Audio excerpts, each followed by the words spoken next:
नमस्कार, मैं हूं समीर अली। आप देख रहे हैं भारत 24 टाइम। मंदिर पक्ष के वकील सुधीर त्रिपाठी ने बताया कि सभी 8 मुकदमों को एक साथ कर सुनवाई की जाएगी। वाराणसी में ज्ञानवापी मस्जिद पर चल रहे मुकदमों में आज दिनांक 20/7/2024 को ज्ञानवापी संबंधित सभी मुकदमों में की सुनवाई है, जिसमें विपक्षी अंजुमन निज़ामिया द्वारा व्यास जी के तहखाने के ऊपर न जाने देने एवं छत की मरम्मत हेतु प्रार्थना पत्र पर तथा किरण सिंह द्वारा दिए गए प्रार्थना पत्र के, जिसमें किरण सिंह के मुकदमे में ट्रांसफ़र होकर जिला जज यहां आए हैं, आदेश को वापस कर प्रथम वाली पूर्ण निचली अदालत में वापस भेजने हेतु वाराणसी के जिला जज की अदालत में एएसआई सर्वे रिपोर्ट पर जताई आपत्ति मुस्लिम पक्ष की आपत्ति पेश करने के बाद तहखाने और छत की मरम्मत करवाने की अपील की और बाकी सभी तहखाने की एएसआई रिपोर्ट की मांग की। उसके बाद जिला जज ने 3 अगस्त की तारीख मुकर्रर की है। प्रार्थना पत्र दिया गया है कि यह ट्रांसफर गलत हुआ है और क्योंकि जो किरण सिंह का दावा दाखिल हुआ था सिविल जज सीनियर डिवीजन दुर्गामी एफटीसी के यहाँ दाखिल हुआ और प्रार्थना पत्र रेखा पाठक मंजुला सीता साहु लक्ष्मी देवी के प्रार्थना पत्र पत्रावली ट्रांसफर करके जिला कोर्ट में आ गई और जिला कोर्ट में आकर के 17 अप्रैल 2023 को सारे पत्रावलियाँ क्लब कर ली गई, मतलब एक साथ कर लिया गया।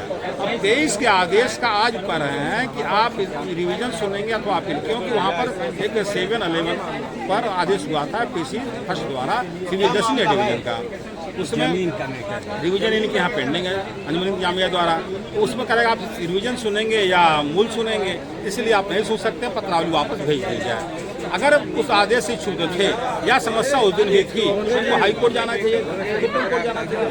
उन्होंने ऐसा न जाकर के आज मुद्दे को उठा करके निगरान कर रहे हैं, तो उस पर आज बहस पूरी हो गई है और बहस पूरी हो जाने के बाद ये आदेश में 3 अगस्त को रख दिया गया है। एक मेरा प्रार्थना पत्र था जो राम प्रसाद सिंह द्वारा दिया गया था, मरम्मत वाली था, और जो हमारी छत पर मरम्मत का आदेश दिया जाए और विपक्षी वहाँ न जाए, जिससे क्षतिग्रस्त भी नहीं करें, न जाए जाने का उनका उचित भी नहीं है।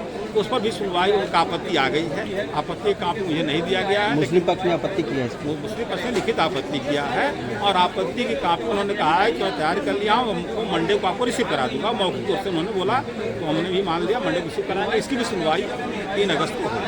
3 अगस्त पूरे मामले में 3 अगस्त को, हाँ सभी मुकदमे में 3 अगस्त की डेट निर्धारित है। जो एएसआई की सर्वे रिपोर्ट सौंपी गई है उस पर क्या कब से बहस? अब देखिए, सबके बाद होने के बाद एएसआई रिपोर्ट की पर आपत्ति आएगी कि और पहले भी सर्वे जो हुआ है साधारण कमीशन, उस पर भी आपत्ति आहूत की गई है। अंजुमन इंतजामिया को उस पर आपत्ति आ चुकी है। इस प्रार्थना पत्रों के निस्तारण के बाद उस पर आएगी, फिर पत्रावली बाद बिंदु में नहीं किया। और जो एक प्रार्थना पत्र ये भी पड़ा था जो बंद तहखाने हैं, उसका भी फिर से एएसआई सर्वे, हाँ, राकेश सिंह द्वारा पड़ा हुआ है, उस पर अंजुमन इंतजामिया की आपत्ति भी आ गई है।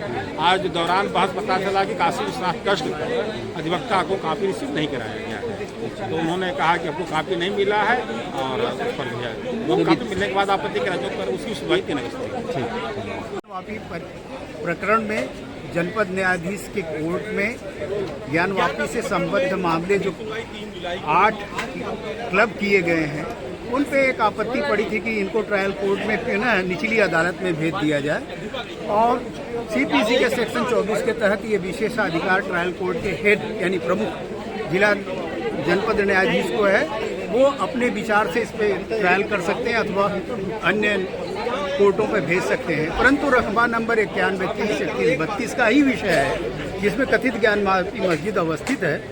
इस नाते इस मामले में यह विशेषाधिकार का प्रयोग करते हुए माननीय जनपद न्यायाधीश अपने पास भी रख सकते हैं, क्योंकि जब मुकदमे इकट्ठा होते हैं तो एक साथ साक्ष्य प्रस्तुत होता है, एक साथ आर्ग्यूमेंट होता है, एक साथ ट्रायल होता है और उसको न्याय दिलाने में देने में माननीय न्यायालय को सुविधा होती है। इसी मद्देनज़र इस विषय पर मामला था और एक पक्ष और भी आया था कि जो तहखाने बंद हैं ज्ञानवापी के, उनका भी एएसआई सर्वे करवा दिया जाए।